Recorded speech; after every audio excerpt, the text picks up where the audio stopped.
It's Leclerc. Charles Leclerc! Welcome to Negative Camber, the motorsport show, brought to you by ProKarts Race Centre. Far enough back, he's going to make the lunge down the inside! The ultimate pit stop. The safety car is coming in. Fueling your passion for motorsport. With an emotional moment that means everything. All of the latest results, analysis, and interviews. Roar the drivers on to the final lap of this race. I'm Jamie Lemura, motorsport enthusiast, historian, and media presenter. And I'm Lee Harrison, motorsport professional, Sprint Master Karts race driver, and Formula One alumni.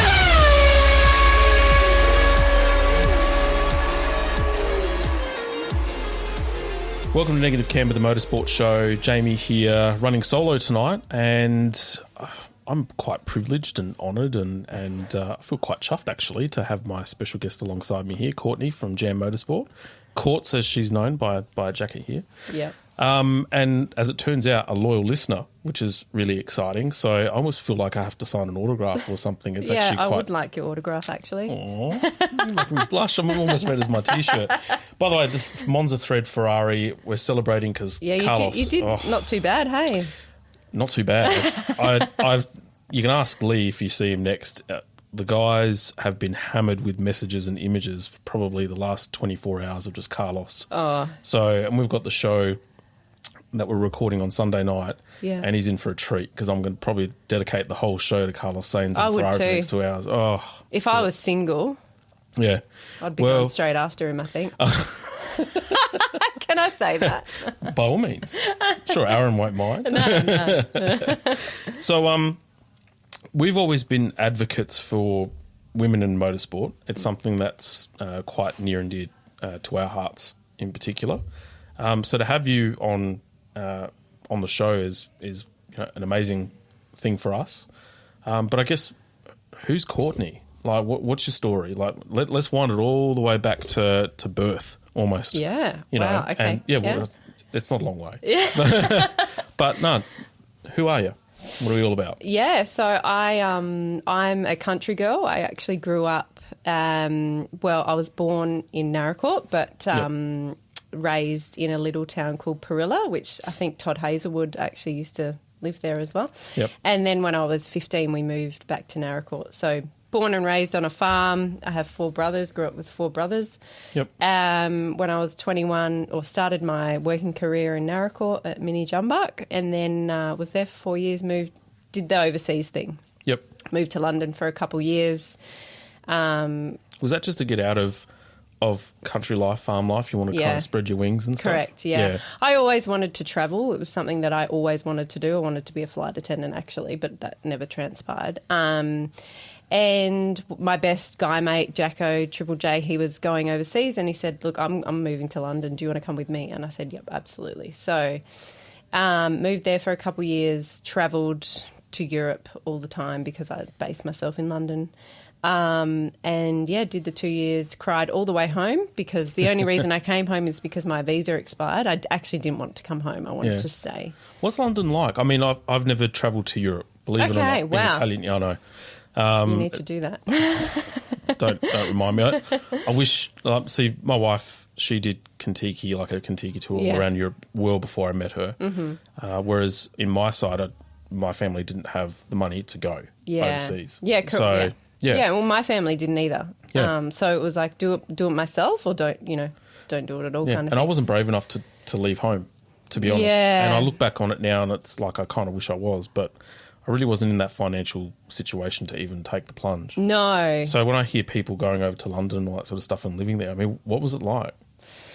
It was awesome. Yeah. Like, I loved it. Don't get me wrong, I had to work 2 jobs to get there. Yeah. But I'm going to be completely honest, I was very homesick for 6 months. Yeah. Like, after, I actually said when I landed, I was like, I'm going to move home after 6 months. Like, I'm done. Like, I can't handle this. And then one of the girls that I lived with there, I lived with like 10 other people, said after 6 months you'll get the bug, and that's exactly what happened. Yeah. It is a rat race in London. I was very lucky in that I got a job 2 tube stops from my house. So it took me like half an hour to get to work. In London, that's like unheard of. Yeah. I just made so many... I was disappointed in myself that I just mainly hung around Australian people and mainly went to all the Australian bars. Like, I kind of wish I was a little bit more cultured. Is there many there? Like, there was when I was there, when I was 21. I'm a lot older now. Yeah. So the walkabout at Shepherd's Bush is probably like the main place that we used to go to all the time, and it was just like awesome Australian people. But yeah, I worked with obviously English people, and loved it. Like, it was expensive, but when you're earning the pound, it wasn't too bad. But yeah, it was a huge culture shock for me as well. Yeah. So going from Narracourt to London, there was like nothing in between. Well, I can imagine it'd be like economics, there'd be people, there'd be Correct. the fashion, there'd be businesses, it's everything. The food, culture, the food is not that great. Yep. The transport, I'd never caught public transport. I lived in a country town. Yeah. So everywhere I went, I didn't drive for 2 years. So just everything, everything associated with that, I kind of struggled a little bit. But then towards the end, like I said, like I didn't want to come home. Yeah, yeah. Were you, like, being raised with brothers, did you, how can I put this? Were you always tomboyish, or were you very much feminine in terms of your approach, or did they give you that sort of intestinal fortitude, or whatever you want to call it? Yeah, good question. I'm a little bit of both. Yep. And, like, I love my girly time, but I've always said, like, it's much easier hanging out with the boys because there's just no, BS. I'm just going to call it for what it is, really. You can swear. I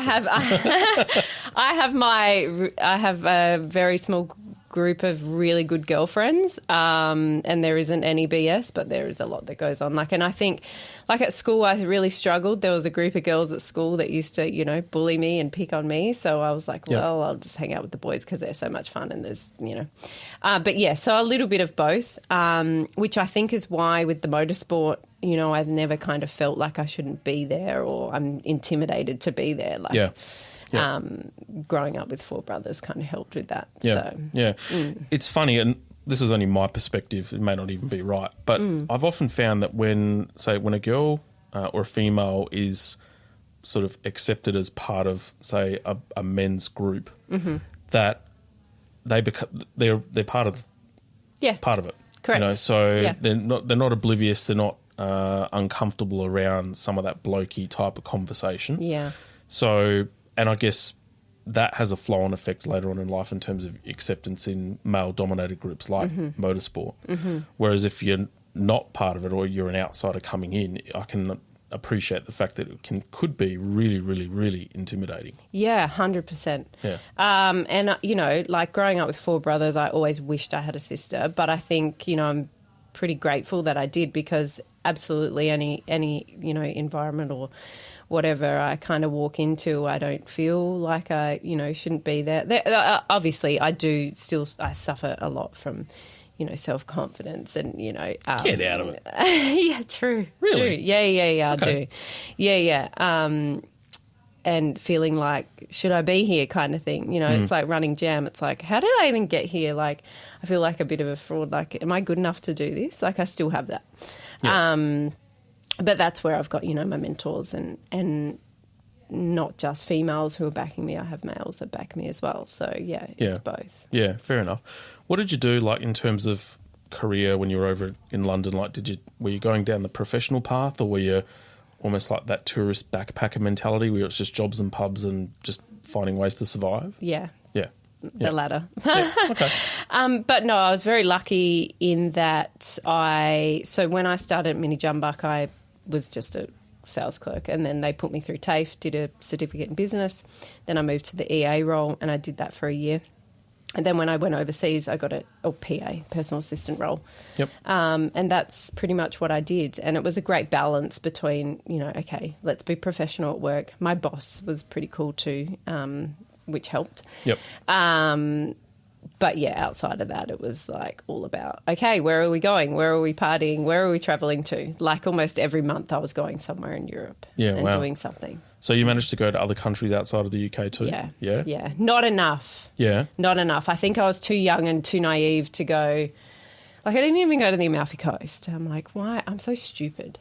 So we're heading over to Europe at the end of the year, and that is one place that we're going. Great. But yeah, you know, like I went to the Oktoberfest and did all those crazy things, and went skiing in the French Alps and Switzerland. And, you know, cool. I still did cool things. Yeah, that's awesome. There's a friend of mine that I used to work with at News Corp, and she's Christina's her name, and she's a free spirit. But her life is like a postcard. Yeah. She's just travelling everywhere, and she's lived in some unbelievable locations and literally has covered just about every corner of the globe. And before she makes a choice of whether she chooses to settle down, if she ever settles down and stuff, I somehow get the impression that she may not. No, but, I wouldn't either. No, but she's it's just it's like I live vicariously through her because I haven't travelled the world, but to see the experiences and the sights and stuff like that is just amazing. So the fact that you've done that is pretty cool. Yeah, and I think it kind of helped, make me grow up a little bit. Yeah. And whereas I think if I stayed in Naracoorte, and no offence to people that have stayed in Naracoorte, but I think it definitely helped me develop the person who I have become today, and not to worry about the small things and not to really worry about what people think of you. I still do, but not as much. Yep. And when I came home, I came back to Adelaide and it was too quiet, so I moved to Sydney for 2 years. Yep. So that helped as well. And Sydney and I gather London would be very similar in terms of population and hustle and bustle and stuff. Yeah, and that's what I loved. And it's strange because I've always been on a farm, and this little country girl that just wants to be in the city, it doesn't kind of really add up. But it was something, I don't know, it was just something that I really wanted to do. None of my brothers did it. But yes, correct. Yeah, Sydney was very similar. I lived in the Shire for a little bit and then moved to Manly, and didn't really leave Manly until I moved back to Adelaide. Yeah, Manly's unbelievable. So part of my job roles for work for me is QuickBooks, Intuit QuickBooks. They're based in Sydney. And so you were there recently, weren't you? Yeah. So I try there almost fly there every quarter. And so the head office is probably a 30-second walk from Circular Quay. Yeah. So every time I go there... That's where my office was. Yeah. Are you on Phillip Street? Oh, God, no, O'Connell. Is it just... Okay. Yeah, so where the Radisson Blue is on the corner. Yeah, that was right near where I was 100 metres further up. Yeah. Perfect. So I get these pinch me moments when I walk through Circular Quay and you go through the harbour and you see the Opera House and stuff. And for me... and I'm sure it would have been the same for you, it would be like, wow, pinch me moment. Yeah, whereas I actually 100%. kind of think a lot of the Sydney-siders take what they've got for granted. Yeah. Because what's Adelaide got? Semaphore? Yeah, correct. At a harbour? Wow. Woohoo! Yeah. You get a ferry every so often. Yeah. You do. It was like the same when I was living in London. Yeah. Like when I first got there, I was like, right, we're doing all the site tours. Like we did it. And then I lived there for 2 years and I didn't go back to Buckingham Palace. Oh, wow. You know, like... I went down Oxford Street once. Now I'm like, we're going to Oxford Street at Christmas time. I can't believe I didn't. You know, you do take it for granted. Yeah. And I think I did the same thing when I lived in Sydney because I used to get the ferry to work every day. So from Manly into Circular Quay every day. Manly's incredible. It's awesome. Yeah. And I lived like right on the beach. So as you come in on the ferry, my house was like right there. And I'm like, I so took that for granted when I was living there. But you do. Yeah, I can believe it. But I stayed at Manly once at Q Station. And so we did the commute for work and stuff like that, caught the ferry and whatever. And amazing. Yeah. It's like, imagine travelling. It's a little bubble. I never left on the weekends, only during the week when I had to go to work. But what did you do in Sydney as a profession? The same. Yeah. Personal assistant. EA, PA. Yep. Looked after a board. And then moved back to Adelaide. Yep. And was motorsport something that you always loved or had an interest in? I get this question a lot. Yeah. Kind of. And because I had my brothers, so Supercars was on TV, and I was always, running around with the boys. And I am a little bit of a tomboy. Like I didn't really play with Barbies much. It was more cars and whatever the boys were doing, because otherwise I'd be playing by myself. Yep. So to an extent, I was, but I kind of fell into motorsport, fell into what I'm doing now because I met Aaron. Yep. But I remember before I met him, I was at the Supercars event with one of my girlfriends, and I was like, how would you even get into one of these roles? Like, how do you even get into a team? And, then I met Aaron, and now tomorrow I could go into one of those teams. Do you know what I mean? Like, it's so easy, but if you don't know, you don't know. Yeah. And motorsport is such a small community that if you don't know someone in it, it can be a little bit intimidating. Yeah. But yeah, so no, not always. But now I like live and breathe it more than Aaron does. Yeah, wow. So Aaron's hubby. Yes. Yeah. How did you guys meet? And is there a story behind it all, or is it just like it's not romantic at all? But you know what? Most times, it's hilarious. The life partner doesn't actually turn out to be that romantic at all, like in terms of how you meet. Yeah, we met at the Woolshed on Hindley Street.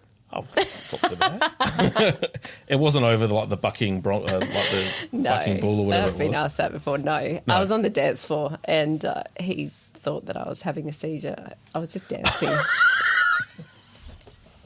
That's what he tells me. She's like, Courtney was having a seizure. I had to go save her. Was it alcoholic-induced seizure, or were you just like having a good time? No, that's just how she dances. She's a terrible dancer. Wow, thanks very much. But I just moved back, so I was happily single. Yep. I'd been single for a while, actually, while I was in Sydney and whatever, and happily single, moved back. And I think I'd been back in Adelaide for like 2 months. Yep. And then I met him, and that was it, the end. Yep. The rest is history. Love at first sight, or did he grow on you, or vice versa? I wouldn't say it was love at first sight. Okay. I mean, I was cliche. happily single, so I was like, oh, who's this guy? Yeah. Do you know what I mean? But yeah, like, we just kind of hit it off. We kind of had the same interests. He liked water sports. I like water sports because I used to do it when I was growing up with my family, going to the Riverland and stuff. But yeah, just kind of, I don't know, just kind of worked. I don't know, you wouldn't have met him. No. He's very relaxed, very loose, very out of control, but, he's a good guy. So, kind of ticked all the boxes for me, really. I can see the resemblance then just by what you're saying with him and JP. I reckon they'd hit it off pretty well. Yeah, they're naughty. They're trouble. Put JP and Aaron together, yeah. Yeah. And so Aaron had a love of or a passion for motorsport, and is that how it's... Yeah, so how does the journey to Jam start? Yeah, so he's a mechanical engineer, drafter, did his apprenticeship at Porsche. As you do. Yeah. So he was already doing the motorsport thing when I met him. And then, I think 3 years after we met, we just co-created our own business. So I had no idea what I was doing. Yep. Literally no idea. The operation stuff is easy because there's lots of synergies with being a personal assistant EA. You've got to be organised. You've got to have this ready, that ready. It's when you organise a race meeting, that's what you need to do.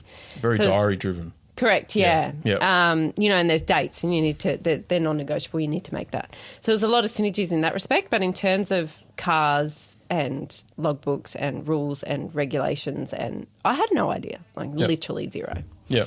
Yep. So it was a very steep learning curve for me. He already knew it, so it was, just throw things at me and then I'd have to try and work it out for myself. Yeah, sure. So, I mean, I'm fortunate enough to know a little bit about Jam through a variety of channels, but explain to us, what was the concept of Jam, what was the philosophy behind it, and give us some context and background as to, what's led to where you guys are at right now. We wanted to create a business that was, our motto is arrive and drive. Yep. So literally, the driver arrives and drives. It's pretty self-explanatory, but everything around that, there is a lot that goes on. Yep. So basically, a lot of our customers are high-end business people. This is their form of golf. Instead of going golfing, they come racing. Yep. All self-funded, that they might have their own personal sponsors, but we don't get involved in that. It's literally, the way that I explain it to people is you've got your road car and you take it to the dealer to be serviced. Yep. That's what we do, but for race cars. Okay. So, but we do end-to-end. Yep. So we sell the cars. So we're the Australian distributor for Wolf racing cars, which are manufactured in Italy. They actually reached out to Aaron when we started our business and wanted Aaron to be the distributor, because I'm not going to lie, I can't make cars go fast. And How would a company like Wolf know Aaron though? Like, did he reach out to them at some point, or was it through networks, or like through Porsche and stuff? Yeah, it was through his. So he used to run West race cars, right, which are motorcycle engine power cars. Yep. Okay. So they knew him when he was doing that, and obviously they are a competitor to the Wolf brand. Yep. So when he got out of that, they contacted him straight away. Yep. And like, we know, you're more than capable of doing this. Do you want to do this? So we got that deal with Wolf, and then the rest kind of just followed. And then together we created what we have now, which is the Arrive and Drive. So anybody can come to us and be like, I don't even have a car. Well, we can sell you a car. Yep. So we sell the car, we maintain the car, we run the car at the tracks. I do everything. I try and do everything outside of fixing cars, getting cars ready, making them go fast. I'm not even going to pretend that I can. Yep. I don't. It's my team of boys in the workshop that do that. I do everything outside of that. So event entries, making sure their licence is in date, signatures in logbooks, suits clean, helmets clean, everything, entry fees paid, packing their bag, making sure they're fed, making sure they're there on time, making sure they've signed all their waivers. Like I'm basically a PA to 20-odd drivers. Yep. So I do that side of things. So it just takes the stress out of it for them. They literally don't have to think. Yeah. But I love it. Like, I wouldn't be doing it if I didn't love it. Like don't get me wrong, I get very stressed before a race, I do, because I don't want them all to crash into each other, because sometimes we could have 6 up to... The most we've run at a race meeting is 12 cars in one race meeting. Yep. So, 12 cars of ours on the grid, if they all came together, that's a lot for the boys to try and fix between sessions. So, And that'd be almost like a logistical nightmare. Like you hear on a grander scale, I guess grander scale, say V8 supercars would say 3 or 4 cars, like say Tickford at the moment, and you see and you hear the amount of work and personnel involved in running 4 cars. Yeah. It's 12? Yeah, it's a lot. It's a lot. Luckily for us, that was a local round. Okay. So the most we've run at a national race meeting is 6.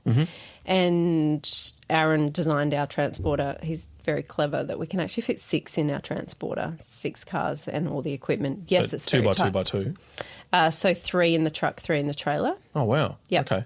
And then all the equipment. It's very tight, but we can do it. Yep. But we bought another transporter this year. Yeah, cool. So, but yes, logistically, it's like different flight times for people, getting them in the high, everything associated. So I do all the logistics as well, itineraries, making sure they need to be where they need to be. Now it explains why it's sometimes really hard to get in contact with you. Yeah.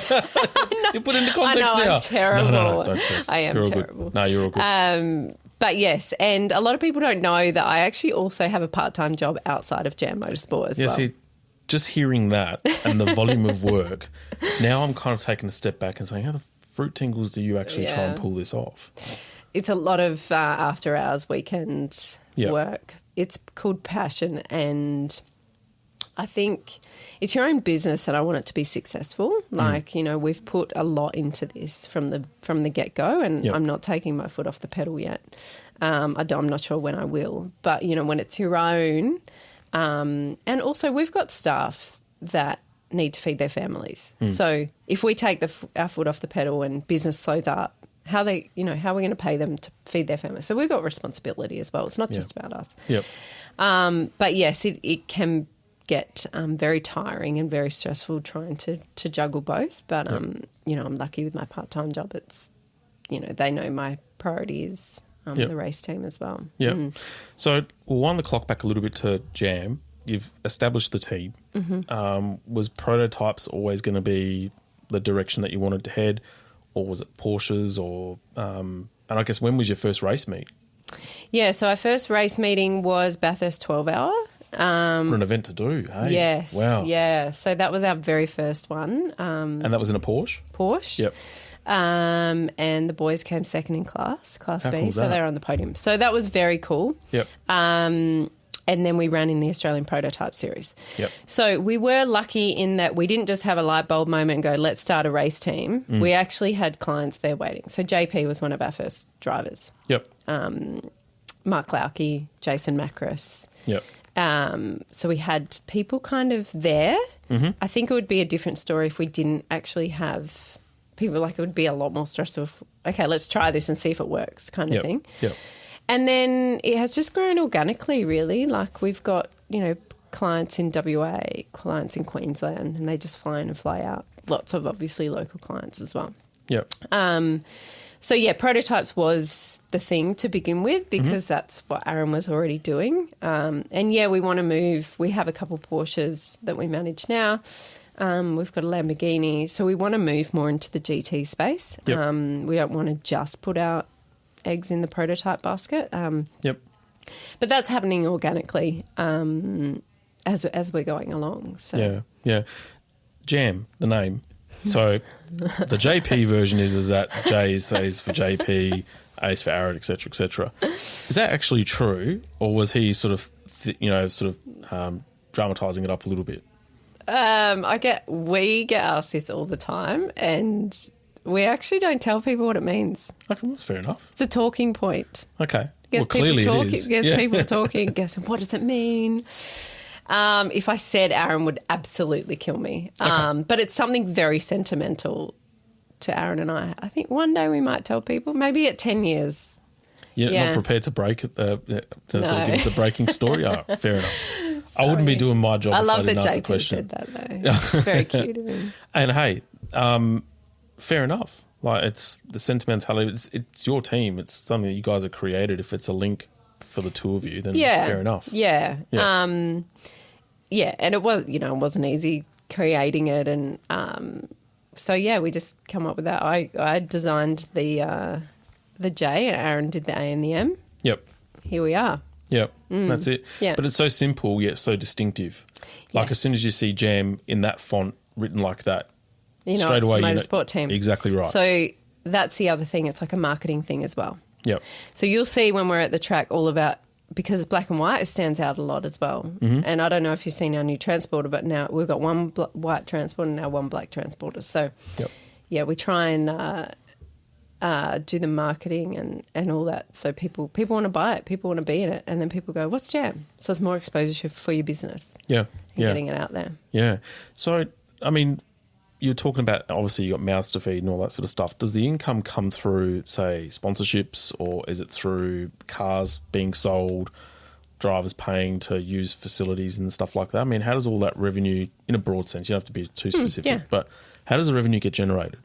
So no sponsorship, no, it's literally Aaron and I. There's no investors and stuff like that. People think there is. No, it's just Aaron and I. And it comes from people racing cars, literally, and doing track days. Yep. And yes, obviously, we make money when we sell cars, and we make money when we sell parts. Yep. So Wolf parts, obviously.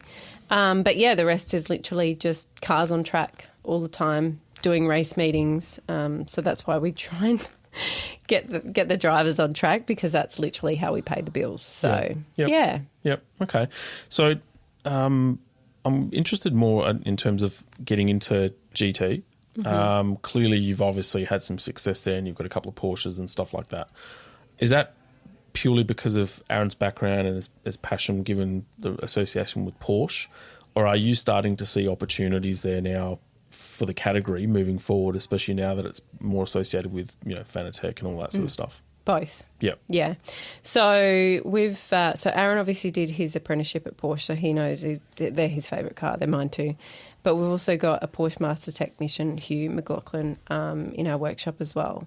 But all the other boys know, their words are they're easier to run, a lot easier to run than the prototype cars. Yep. They're not as complex.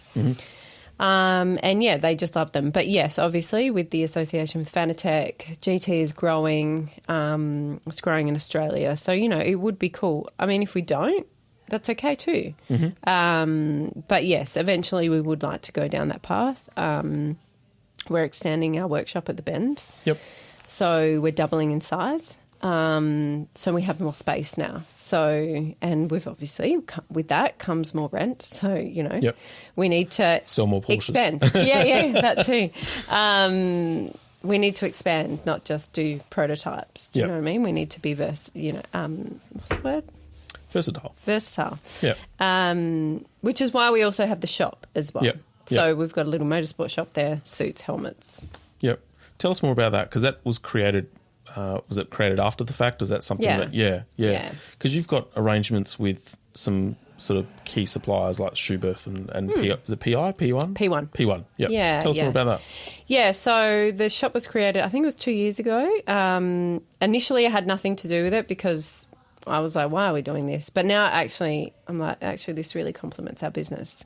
For example, we had a brand new customer test for the first time on Friday.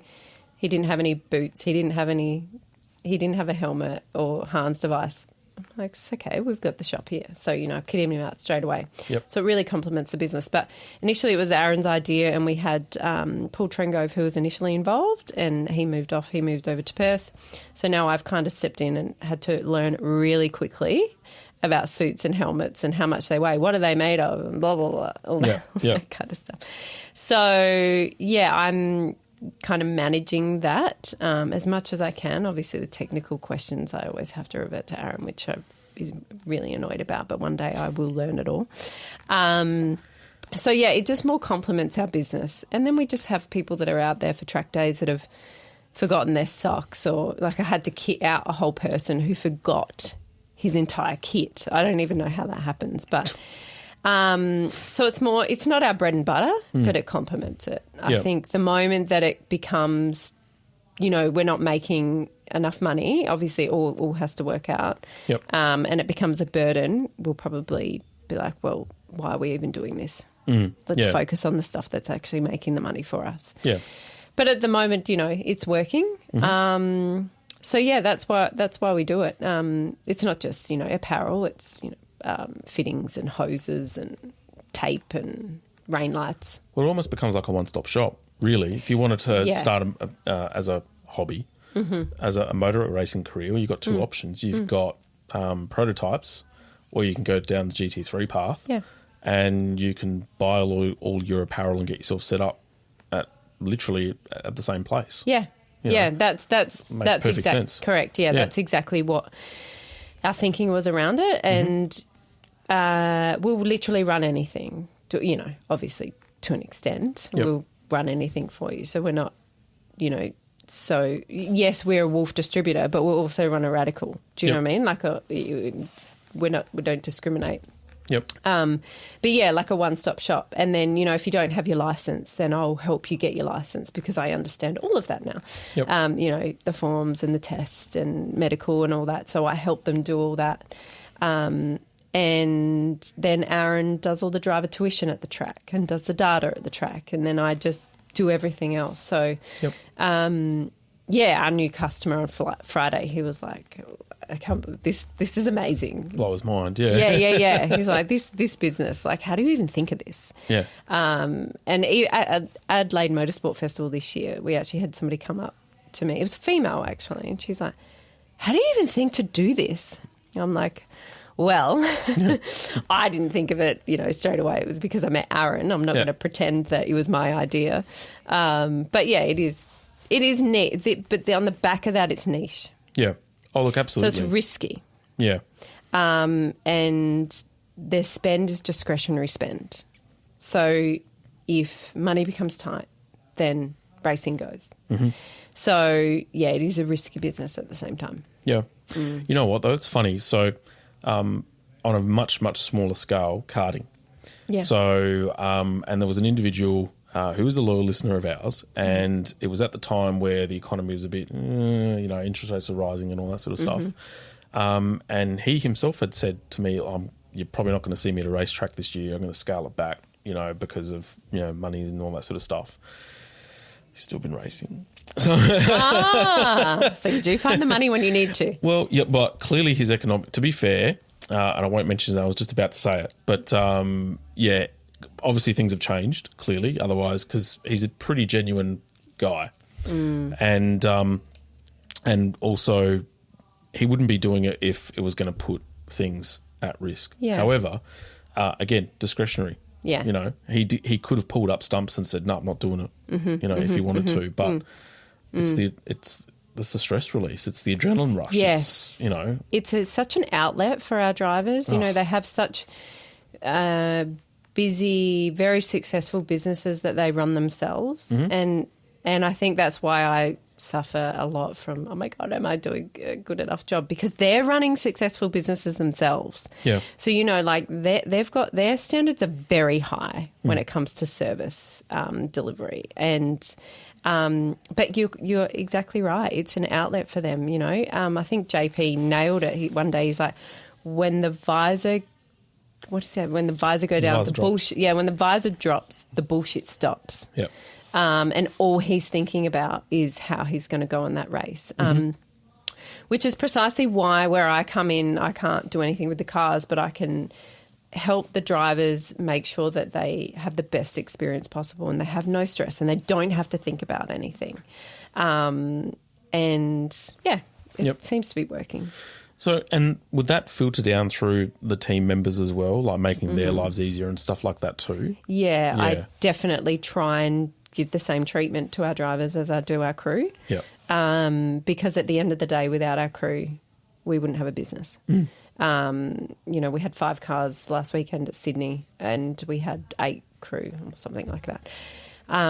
It's making sure they're fed, they're watered, they're comfortable, they've got everything they need. Very much the same. Anything they need, they know they just come to mum. I was about to say that. I'm glad you said it. So tell us a little bit about Wolf and the cars. Obviously you're wearing the badge on the jackets. Well, let's talk a little bit of product promotion here for you now. Yeah. Obviously we know how the relationship started, but tell us a bit more about it. Italian brand, prototype. Yep, Italian brand, prototype. So Walter Wolf was in F1, was an F1 team. The Bellarosas then bought, obviously, Walter Wolf Racing and they branded it Wolf Racing Cars. So it's a family business, which is so nice because obviously our company is like a family business. So it's Giovanni, Ivan and Maurizio. Yep. And they're based in Brescia in Italy. We're actually going to see them at the end of the year, which I'm so excited about. Yep. We have the best relationship with them. But personally, I think they build the best, safest prototype car. Yep. There's a front and rear crash box, carbon fibre.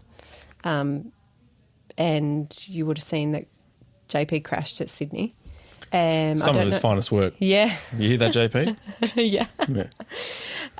But you would have seen just how the front crash box just crumbled. Yeah. And he's like, it did everything perfectly. And safety is a huge thing. And they obviously have a halo as well. So I personally believe they're one of the safest prototypes on the market. Yep. But also fast and light. So, full carbon fibre chassis monocoque. I can't remember how much the F1 weighs. I should know this, but I don't. Sorry, I'm not testing you. Single-seater, 2-seater. Just a really, really fun, safe race car. Yep. And they have motorcycle engines, yeah? Or depends on the model? No. Okay. Yeah, correct. Depends on the model. Yep. So the base is a Thunder, which has an Aprilia motorcycle engine. Yep. And then the 2-seater and JP's has a Peugeot Turbo, 1.6 litre. And then the other F1 Extreme has a V8, Coyote V8. Oof. Yeah, so it's pretty fast. So we've got one of those, Scott Borman. Yep. He just started racing this year. Yep. He's doing amazing. Yep. So he's got a Coyote V8. So they kind of cater for every driver. So the Thunder is like an entry-level car. Yep. If you're just getting started and then if you want to move into something faster, you can either go the single route, which is what JP went, or the 2-seater, which they both have a Peugeot Turbo 1.6. Yep. Yep. And then the V8 if you really want to. Yeah, and JP in the show that we did with him was raving about the speed and the sensation. It's probably the closest thing that you could get to like a Formula One. Correct. For the sort of car that it is. Yeah. Being a woman in motorsport. I know it's something that you're passionate about. You advocate for women in motorsport. So let's talk about how that opportunity's come about and what's your role in the women in motorsport movement, I think it is. Or the group. Because you do a lot of stuff when the supercars come around at the bend and what have you there too. Yeah, so that came about. Susie Wolf actually created the program. I don't know if you'd heard that she created. Toto's wife? Yes, Toto's wife. She created Dare to be Different in 2018, I think it was. Motorsport Australia then brought the program to Australia. A couple of years ago, I was approached by Motorsport Australia to be a champion for the program. The program then came to the bend and I helped facilitate it. They did a workshop tour. How did that make you feel to be approached by Motorsport Australia? Because they could have gone to Betty Clemenco, they could have gone to others within the industry, but to come to you, for someone that's wasn't really motorsport orientated initially, is now running this team out of SA, to be tapped on the shoulder and said, "We want you to be one of the ambassadors for that," must have been an amazing feeling. It was. I'm not quite an ambassador. I need to be a supercars team owner or something like that before I'm an ambassador, so I'm a champion. But anyway, but no, I was like, have they got the right person? So which obviously, I'm like, oh, okay. No, I was very privileged. It actually came about because I used to run a category, so I was category manager as well. So back in 2018, but Paul prototypes or prototypes. So I did both.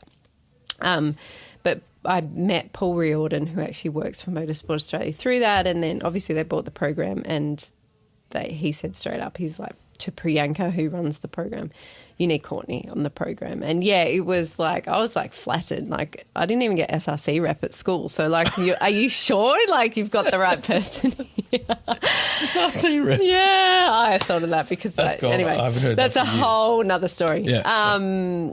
But yes, very privileged. I love it. I take it very seriously, probably too seriously. I probably try and help out too much. I probably get too many girls involved and, I'm just overworking myself and probably stressing myself. So I have taken my foot off the pedal, but I will never... What's involved? Sorry for interrupting. No, you're fine. What's involved? Like, what's it all about? What does it do? Is it meant to open gateways or pathways and stuff? Yeah, so there's two programs that Motorsport Australia run, a Pathways program and an Inspire program. Okay. So the Inspire is targeted at the younger girls, so 8 to 15, and the day is run basically just introducing them to the world of motorsport through STEM subjects. Yep. So they come along to an event, which you probably would have seen. So there's one at Adelaide 500 at the end of the year, but they run all over Australia. Yep. And then there's the Inspire program, which is targeted at the older girls. So, those that actually want to pursue a career in motorsport, and it connects the girls with women like me who are working in the industry. So I have actually had some of the girls from that program come out to the team, come out to race meetings and do crewing or shadow me, they can get a feel for what role there is. Yep. And the reason I did it, if I'd known, back then, or if I had a program back then when I was in school, I would have 100% done it as well, because there was nothing like that for me. Especially when I started in Jam, I didn't know any other females. So that's why I do it as voluntary. I do it on a volunteer basis. And I just mentor girls. They come to me and with any questions, or if they want to come out to the track, they come out to the track, or if they want to be in the workshop with the boys, they come in and do work experience through the week. Yeah, which is amazing because obviously it's needed, and it's about time Motorsport Australia and on an international scale they recognised it. There's a couple of, but it's funny, isn't it? Like, I speak to some drivers that, let's say, karting drivers that are racing overseas. So Sebastian Iskandari-Morandi, we had an episode. He's a little boy that's in Italy at the moment racing for the factory Tony Kart team. Wow. So, yeah, I know. That's and cool. The kid's a gun. And one of the questions was asked, are the girls racing at World Karting Championship level? No. In Italy? Nothing. It's all boys, all males. Yeah. Is that because they don't have a program? Or what is it? I from my personal feeling would be that it's more cultural. Yeah. And more like the motorsport culture overseas is certainly completely different to what we're trying to roll out here. Now, there are trailblazers in motorsport overseas. So, like your Danica Patricks, your Simona Di Silvestros, etc., Susie Wolf. Yep. But they're beacons in comparison to what else is out there. They stand out in comparison to what is still that very much male-dominant thing. So to have this body of work happening where you're giving your time to grow that, they're trying to roll it out overseas, I believe, but to varying degrees of success. But if it's happening at grassroots, now, World Karting Championship's not necessarily grassroots. Some of their setups will actually put F1 to shame, really. Yeah. There's still a massive hill to climb. There's a long way to go still. Yeah. Yeah. Do you get stories, though, like, do the women that come to you or are a part of that group, do they share stories, challenges that they face, or, have you seen it yourself in pit lane or with people that you speak to within motorsport of some of the challenges and obstacles that they face? Yeah, absolutely. But I said it before, I don't think it's just because you're female is best person for the job. Yep. But some of these girls, you can't just go to one of these or just can't, you can't have a light bulb moment and go, I want to be in motorsport, I'm going to go right to the top supercars. Yep. Okay, there might be some stories like that, and I do know some stories like that, that have gone into supercars teams straight up and they've had no prior. Order. Yeah. But I don't even know where I was going with this. But what I wanted to get at was my advice to the girls is they should really start at the grassroots level. And I kind of wish I did in a way because I'd have a much broader understanding of everything. Like do your flags or go and blow a whistle in pit lane. Get into race control and, do something in race control. I was almost going to study to be assistant race director. That's what I was going to do. Okay. But there's just so many different roles. But, some of the girls just see the teams. And, of course, because that's all you do see. But, there's media, there's photography, there's flag waving, you can be a chef, you can be a team coordinator, you can be a physio, a doctor. Yep. It's just making sure that all the girls can see all the roles, which is what I try to explain to them when I'm out at the track as well. Yep. I had a young girl, she does karting in Mount Gambier. She was at the supercars with me. Yep. We were lucky enough, we went to Newlon with Hayley and Romy, and Hayley was explaining all the different roles, and she's like, I didn't even know that I could do something completely different, like even a mechanic, obviously, but a chef. Yep. But yes, getting back to your point, yes, they do. Even there's females my age that are struggling to get the roles that they actually want in motorsport. I don't know why that is, because for me, I've just been in the team. Like I haven't worked for Motorsport Australia. Yep. I haven't worked for Stan Sport. I haven't worked in a club. Do you know, like I've just done the team thing, which is my business, and I do what I want pretty much. Like whatever role I want to do, Aaron would be like, okay, you can do that to a degree. But yeah, so I don't know why. I don't know the limitations.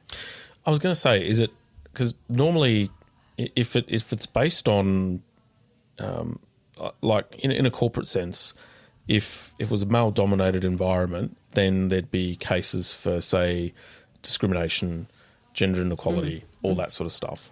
Whereas for some reason, motorsport kind of exempts itself from that. It's almost accepted that, I don't think in some degrees, in my opinion, that it's not necessarily best fit for the job in certain aspects. Like to drive is different to be a part of a team, to be a part of a crew. Yes. Because everyone has got the ability to do stuff, Yeah. On the driving front, it is all based on results and budget and all those other criteria. If you're not getting the results, you won't get it. You won't get a seat. Yeah, yeah. And I mean, I'm assuming you being a team owner, You know, you would have to make that really hard decision if a driver approached you, if you're racing your team and it was, you're going to compete at the 12-hour, for example. Unless it's a special project, I'm assuming that you would actually select your drivers based on, are these people going to actually get us to the promised land, which is a podium or a win? And are they going to be able to make sure that the car comes back damage-free over 12 hours around Mount Panorama, for example? To an extent. So it's whoever the client is. So they're obviously paying the bills. They will come to Aaron and want advice on a co-driver. Yep. So obviously that's where he came into. Aaron actually drove at the 12-hour. He's one of the co-drivers. Yep. But he recommended James Winslow. I don't know if you've heard of James Winslow, but he's driving overseas now. So yes, to an extent we will try and guide the client as to what is best. But at the end of the day, they will make the decision, because we're not the ones, stumping up the funds to do it. Yeah. That's the only example really, because obviously with prototype racing, there's no co-drivers or anything like that. So, but yeah, we will always provide advice. But at the end of the day, they make the decision as to what they want to do. Yeah. It's like, for example, do you want this radio system? These are the pros and cons. Or do you want this radio system? These are the pros and cons. You make the decision as to what you want. Yeah. And we always consult them with everything. Even if we have to do repairs, any big ticket items, we always consult them. Like, what do you want us to do? Do you want this one or do you want that one? Yep. Yep. So, yeah. Yeah, okay. How did the association with the Shaheen start? Were you always based at Tail and Bend from day dot, or was it something that you worked towards, because that's your base, that's your contract? Yeah. Good question. It came about because the Bend was built more than anything. When we created Jam, I didn't know Yasser or Sam at all. Aaron kind of had a little bit to do with Sam, just purely because of his apprenticeship at Porsche, and he kind of knew of Yasser.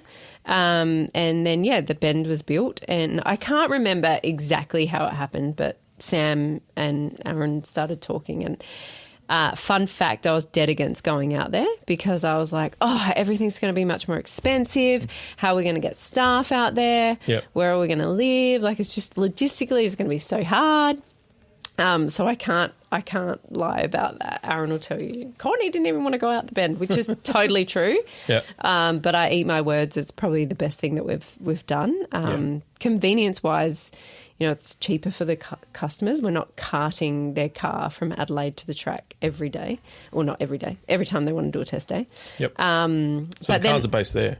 Yeah. Yeah. Okay. Yep. So, we've got about 30 cars or something in the workshop. So their cars live with us full time. Yep. Again, the convenience factor, they just don't have to worry about a thing. They just rock up their cars there, their suits clean and the helmets clean, they go racing. Yep. So we moved out there.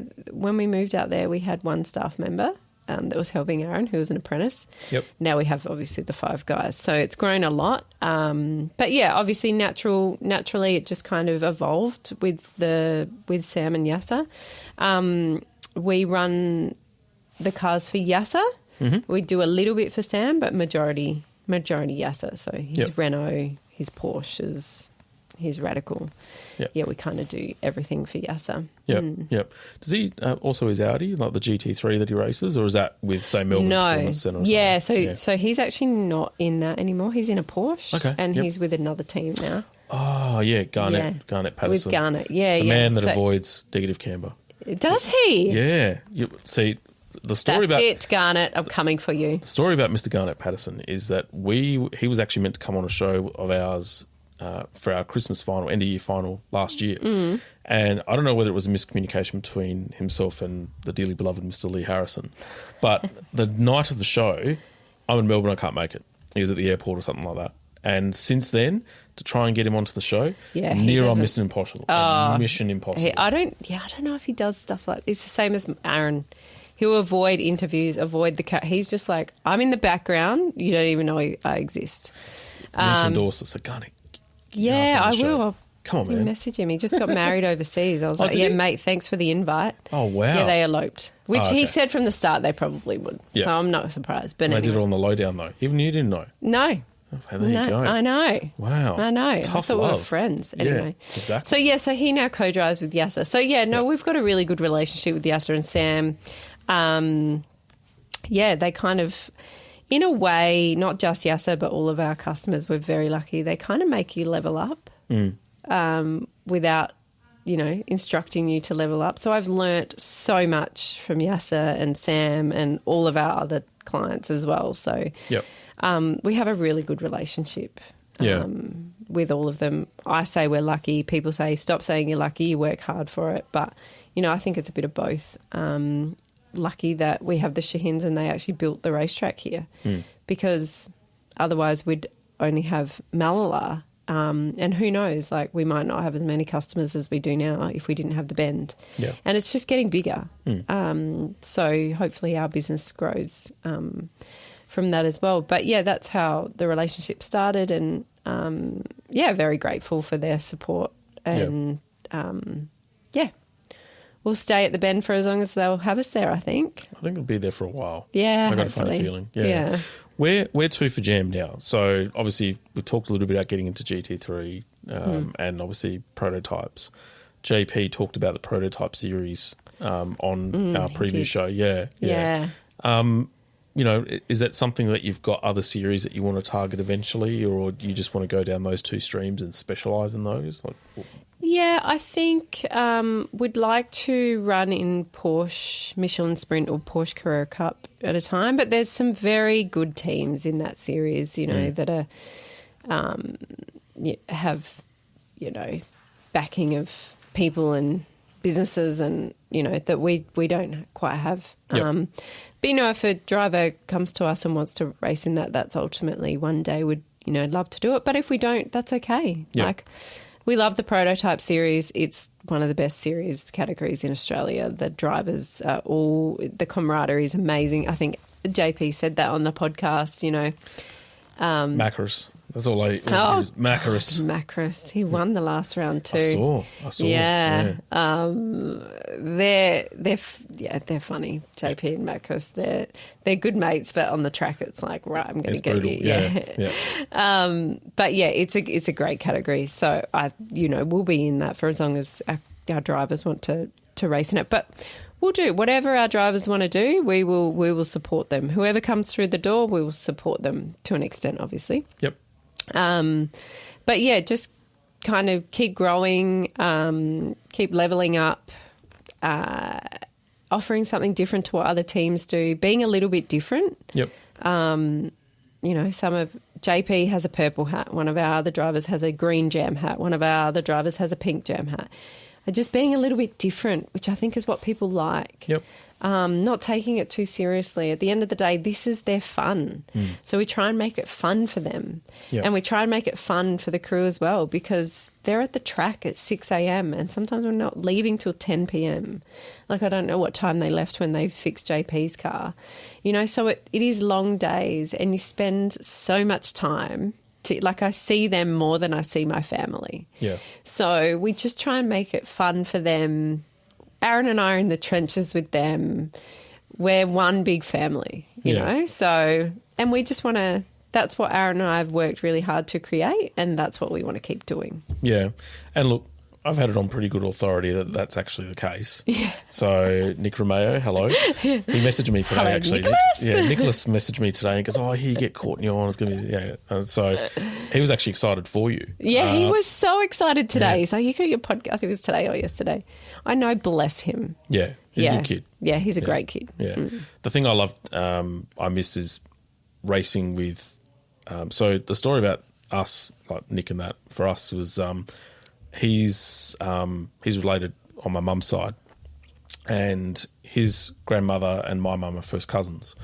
And for about 25, 30 years, they hadn't seen each other. So the family had splintered. It was all Okay. ethnic politics and stuff like that.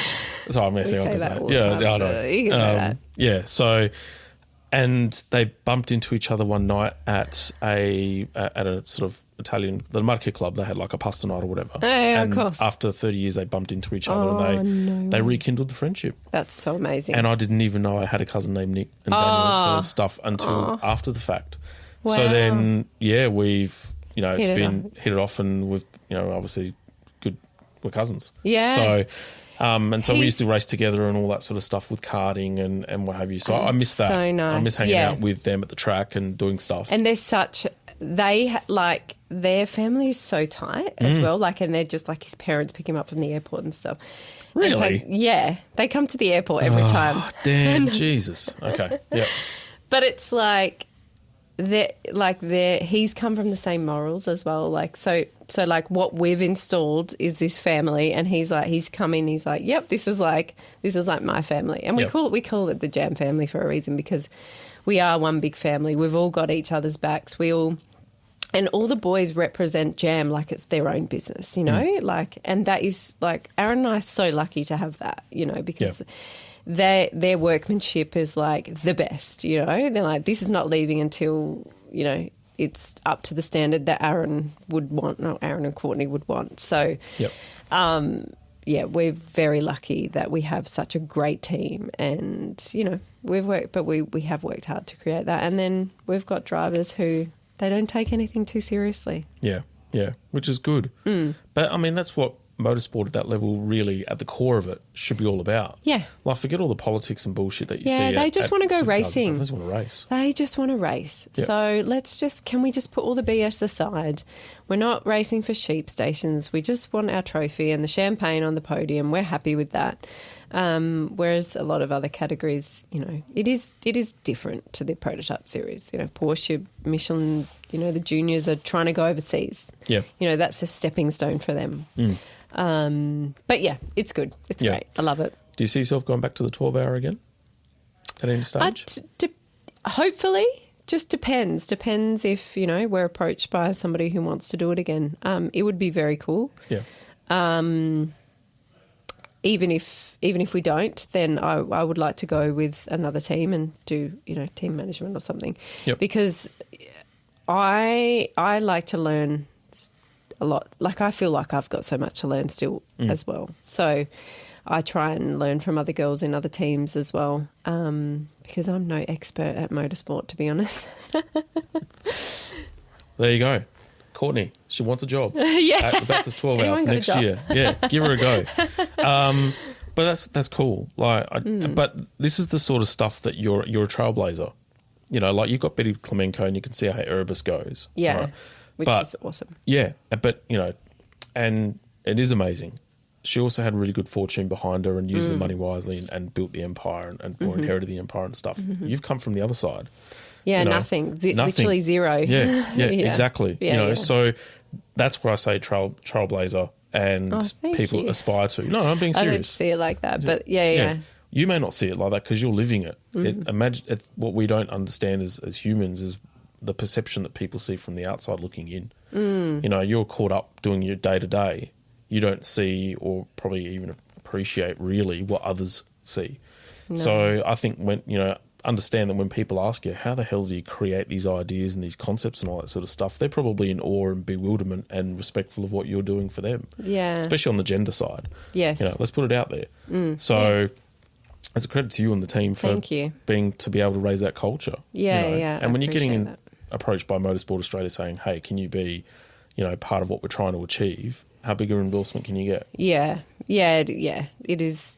I just think I'm lucky more than anything. You're grounded. That's the difference. So yeah. Now, World Motorsport. Yes. Talk to us. Who do you like? Who do you dislike?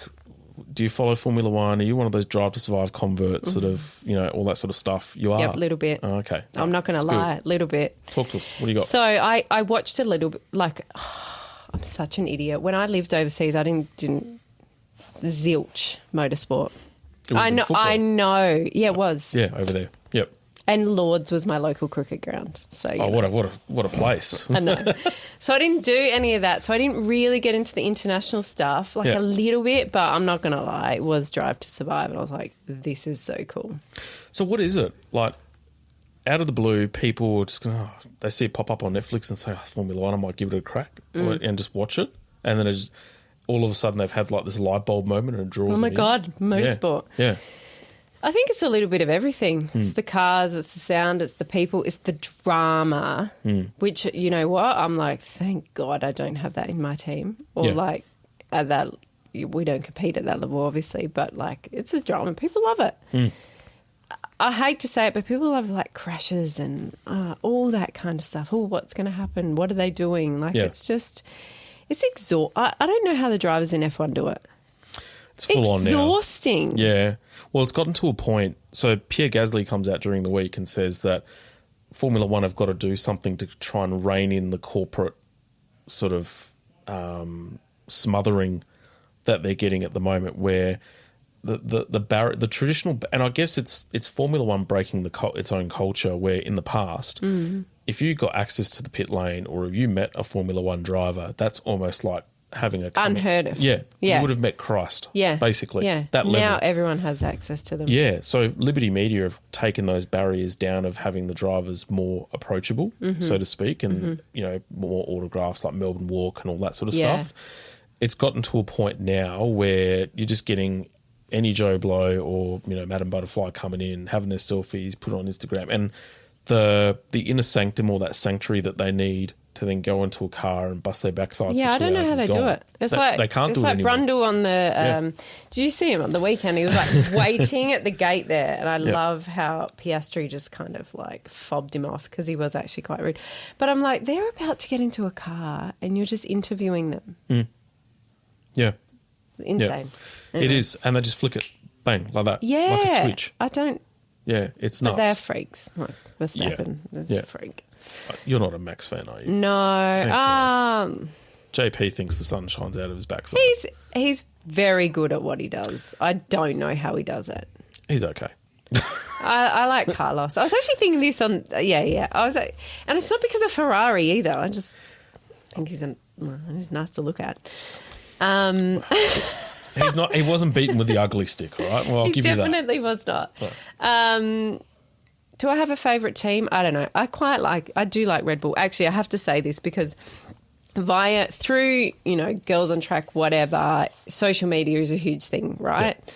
Connecting with people, even if you don't know them, you connect with them. So I connected with this Chloe girl from the UK, and then it transpires her boyfriend is does the electronics for Max Verstappen. Oh, really? Yeah. Oh, wow. So now we just like talk through Instagram. If he's in Melbourne, I'll go meet him. I was like, you can come to our workshop. He's like, would you employ Chloe and I to get us to Australia? I'm like, 100%. So now I have to say that, you know, I mentioned him on this. But I don't know how he does it. Like, we're talking over the weekend and I was like, are you going back? Like, are you going to the UK? He's like, no. He's like, I'm going straight to Japan. He's like, the jet lag has just hit us all. Like, I'm like, I don't know how those teams do it. Yeah, no. It's nuts. Like in Singapore, they run to European time. So when I was there in 2010, the drivers used to stay at the Fairmont, which is actually right on the track. Oh, yeah.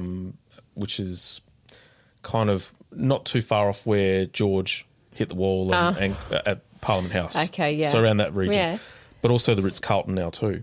And right. so what they do they stay up until 5 o'clock in the morning and then they go to bed. And so they shuttle the lights. They've got special screens on the windows and all that sort of stuff to not let sunlight in. And then when they approach the circuit or when they come into the circuit, it's like 6 p.m. at night. Yeah, but they're fine because they've been sleeping all day. I wondered how they did that. Obviously, naturally done. Yeah. So because the weather and the conditions and the climate is such a shock. Hot. Oh. Yeah. So I remember when I was there, it was 80% humidity and 32 degrees at 8 o'clock at night. 4 days straight. And they're about to get into a car. Yeah. Yeah, with all the fireproof suits and yeah. Like during the footage of like the helmet cam that Lewis had on Sunday night, he's lifting the visor up at some points on the straight sections to let air come in, and then shuts the visor again to do it. Wow, yeah, it's incredible. But obviously they're paid. They're professional athletes. That's that's their life, isn't it? That's what they're paid to do. But still, I'm just like, but I mean, or everything like the crew, how everything comes together. I'm just like, I couldn't do it. Yeah, but the schedule is just ridiculous now. It's 21 races, whereas gone not too long ago it was 16. And now they're going like literally from February all the way through to December. Yeah. And they have non-stop. that little break, obviously. They come off summer break. But yeah, I don't know how they do it. But yeah, I don't religiously watch every race because, like, let's be honest, I'm pretty busy and I need sleep. Yep. I watched the start of the race on the weekend, but that was because it started at 9:30. How much better was that though, really? So much better. Yeah. I loved it. Yeah. Me too. Trust me. Do you stay up and watch it? I couldn't sleep. I was just watching. You would have been. Were you just like cheering? What time did it finish? About 12 o'clock and... were you just like, did you go to... You wouldn't have been able to sleep after that. So when Carlos crosses the line, I've let out this massive roar like, yeah! Bianca, my wife, is down the other end of the house. She's in the study. The door's closed. She comes in. She goes, will you shut the fuck up? Yeah. Because you're waking up the kids and all that, which I didn't. But, you know, she could hear it from the other end of the house. And I didn't realise I was that loud. No. So it's like That's all midnight. this. And I've been copping shit all year from Lee and all the other guys and stuff. Because Honestly, of Ferrari. though. Okay, we've made our bed pretty You hard. have made some very bad mistakes. Oh, so I reckon it was like 24 months of just like, you know, trapped up sort of ecstasy. And of course, CS55. Yeah. So, and just the way the race was executed, just the genius behind what he did and how he used DRS to his advantage. It's the most intellectual race I've seen by a driver for probably the last 2 or 3 years. Really? I'll Damn go it, as I far should as- have watched it all. Jump on I'm the gonna replay. go- I'm Match. gonna You have to go watch watch it back. Yeah. I would almost guarantee you that no other driver on that grid would have had the racing IQ to put, and there will be people that will scoff at this remark, but no other driver on the grid would have had the racing IQ and the intelligence to pull that off and actually do that themselves. Like his engineer's asking him, Norris is actually right up behind you. Carlos is turning around saying, no, it's done on purpose. I'm doing this on purpose. He knew exactly what he was doing. He was in control of the situation the whole time. Like, Wow. you're at 300k an hour going around Singapore. He's just like, don't worry, I got this. Exactly. But you're judging 0.8 of a second behind you in a mirror that you could barely Yeah, see. that's like that. Yeah. Yeah, they're freaks, aren't they? Yeah, exactly. So, I'm I definitely mean, going to have to watch that. I've said it like when Carlos joined Ferrari years ago that his racing IQ was off the chart. And it was going to be a matter of time before he probably surpassed Leclerc as the leading Ferrari driver. he And you're seeing 100% it is this now, year. yeah. And I love Charles, don't get me wrong. But you've got the brain and you've got the brawn and the fire with Leclerc. Yeah. And so they match it perfectly. It's just They do, yeah. Ferrari It's shit just- themselves. We've shot ourselves in the foot. But I think the tide's There's, turning now. there's next year. But I feel like, I mean, you didn't stuff it up on the weekend, but yeah. We're an opera. We'll give you some really good highs and falsettos and stuff and make you weep. And other times we'll just kill you. That's Ferrari. Are you going to Melbourne next year? No. Didn't get tickets? No, Yeah. it was a joke. Like I couldn't either. Yeah, I still can't get my head around why someone should pay $200 to be a part of a club, which all they did was give them pre-access, and the access wasn't even really access. Yeah. And then for the Australian Grand Prix Corporation to then change double the ticketing prices and use the excuse of demand.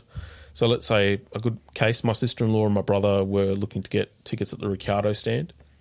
They got the barcode. The Ricciardo seats were advertised at $400 or $450 or something like that for 4 days. When she went on there was a row left at the back, and the Australian Grand Prix Corporation hiked the prices up to $900. No, a seat. A seat for 4 days. Couldn't get them. Yeah. Wow. And so the whole fiasco Just of how... become a money-grabbing machine. Yeah, like the Australian... There was So part of the Ferrari club, there's a couple of members that bought tickets, and they've always bought grandstand. They went through the process of Access 23 or whatever it's called, couldn't get the tickets that they wanted, and then the Australian Grand Prix Corporation was sending them notifications saying that they've hiked the prices up because all of a sudden they were paying like $200 or something like that for a GA for 4 days. No. No, I'm being serious. I've got the screenshots I can even show you. All their responses and all that sort of stuff. Eventually, they ended up getting pit and paddock passes or something like that as a token gesture for the Thursday. But the pricing and the ticketing and the way it was set up was just absolute. It was diabolical. It was a disgrace. That's so bad.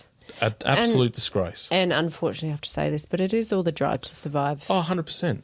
100%. All the actual hardcore people that have done it there since the day they were born. Can't now get tickets. The last time I went to the Melbourne Grand Prix was back in 2017, I think, wow. which was Vettel's first year in Ferrari. And we comfortably got tickets, got accommodation. There was still a pretty reasonable crowd. Like it wasn't, you know, it wasn't to the levels of what they've got now, but it wasn't a shit show by any stretch of the imagination. Now it is. Whereas now, like, I tried to get accommodation like as soon as the dates were released. Couldn't even get that. My advice, because Melbourne's, it's an average track. It's pancake flat. It's as boring as batshit. I'll be blunt. Singapore? 100%. Yeah. We went there in 2010. I want to go to Singapore next year. You have to do it. Yeah. It's actually cheaper to go to Singapore, flights and accommodation included, Then going to Melbourne. Yeah. And you get a far better race experience. You get a far better concert billing. I mean, this year for concerts they had at Singapore, they had Kings of Leon, No way. No, dead set. Robbie Williams, and who else do they have that was a massive name? They go all out. Well, because Singapore's in the middle Going to go next year for you my have birthday. Have to go. Close enough anyway. Yeah, you have to go. Yeah. We went in 2010. It was an amazing experience. And because Singapore's westernised and it's so clean, it's an amazing place. Yeah, Go there. we went there a couple of years ago. We had a layover and it was just amazing. But we didn't get out and about, so maybe next year. Massive concert stage directly. If you go to Turn 14, which is Connaught, which is just over the Anderson Bridge, directly behind you is the main concert stage, all the merchandise stands, all that sort of stuff. Easy to get to. And you've got the access tunnel, where all the celebs drive through to get to the concert stage. So we saw Mariah Carey, like from you, Adam Lambert, when they were driving past when we were there. Okay, definitely going. Yeah. Missy Elliott, she drove past when we were there. Sold. Yeah, 100%. I'll probably get tickets easier as well. Yeah, no dramas. No dramas. I mean, obviously, it's a little bit harder to get because of the whole Drive to Survive thing. Yeah, but still. The Singaporeans really Melbourne. get behind it. Yeah. No, definitely go. Cool. Definitely go. I will. Speaking of going, I think you've got to go what yourself. is the time? Oh, wow. Yeah, okay. Yep, Time I flies do. when you're having fun. That went very quickly. I know. See, I told you. You had nothing to be I worried about. know. Can I say thank you so much for coming on? It was an absolute pleasure. Thank you for having me. No. When you asked, I was like, I actually sent JP a message. I was like, I'm going on the podcast tonight because of you. Thank you. But We would have it's reached out to you a anyway. privilege. So thank you very much. No, thank you. Letting me share my story, Aaron's story, Jam's story. Yeah, and look, we see it from afar. I see it from afar. I mean, I was at the Viet Supercars at the Bend recently, and I saw some Jam jumpers floating about. Yeah, that's all right. I understand you were busy. Yeah, but yeah, I'd love to sort of see where it goes, and keep you informed. Maybe I can sneak a ride in a prototype. Or something Yeah, like that. Look, maybe. Yeah, there might be one at the end of the year. Oh, really? Okay, I don't have the budget to race, unfortunately. No, you can jump in the passenger seat. Oh, I'd love. Maybe JP's is in 2-seater, is it? No. Okay. All No, right. Yeah. single seat. Yeah. He can't take anyone. Yeah, yeah. But you might be able to drive if you ask him. He might lose his seat. Maybe. You'd probably be faster than him. Oh, no, I don't think so. I love you, JP. But no, thank you. Thank you for having me. All the best for the rest of the year, wherever the racing takes you. I know you've got thank you. Bathurst International, all that sort of stuff coming up. Yeah, Challenge Bathurst, yeah. So we're racing at the Bend in a couple of weeks. That's the final round of prototypes. So that championship will be, it'll be decided at that round. So it's pretty nerve-wracking. But yeah, we've got Challenge and a few other bits and pieces we're doing. So yeah, should be good. Yeah, and hey, come on back another time. I will. All you have to do is ask. Thank you. And we'd love to have you back. Yeah. So thanks very much. All right. Good night. Enjoy. Good night. Bye. Bye.